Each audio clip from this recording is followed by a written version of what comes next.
Have you ever tried to rest, truly rest, and notice that almost instantly guilt shows up? You sit down, and your mind starts listing everything you should be doing instead: the tasks, the goals, the unfinished work. Even when your body is exhausted, your brain refuses to let you slow down. And the worst part? You start feeling like resting makes you weak, irresponsible, or lazy. That feeling isn't discipline. It's psychological conditioning. It's like rest doesn't feel peaceful anymore.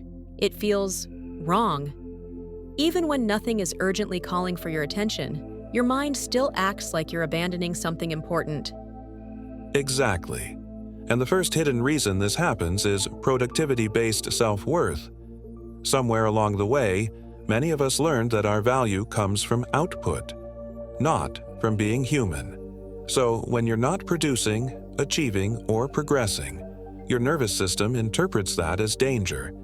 Rest becomes emotionally unsafe. That explains why relaxing feels stressful.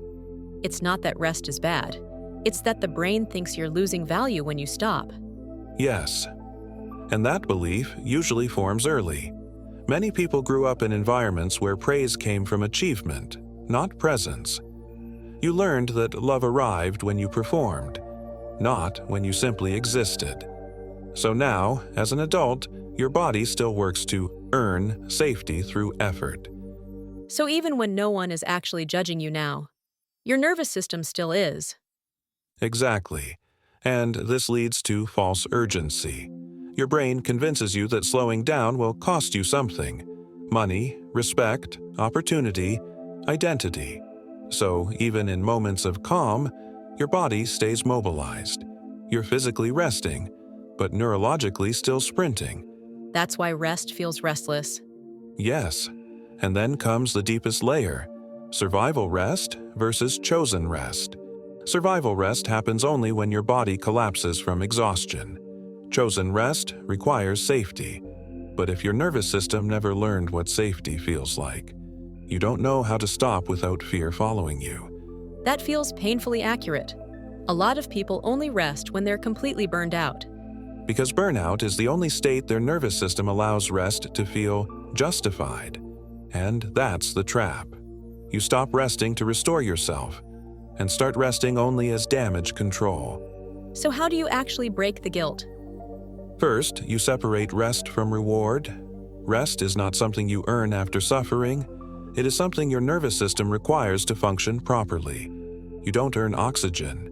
You don't earn sleep. And you don't earn rest. That reframes it completely.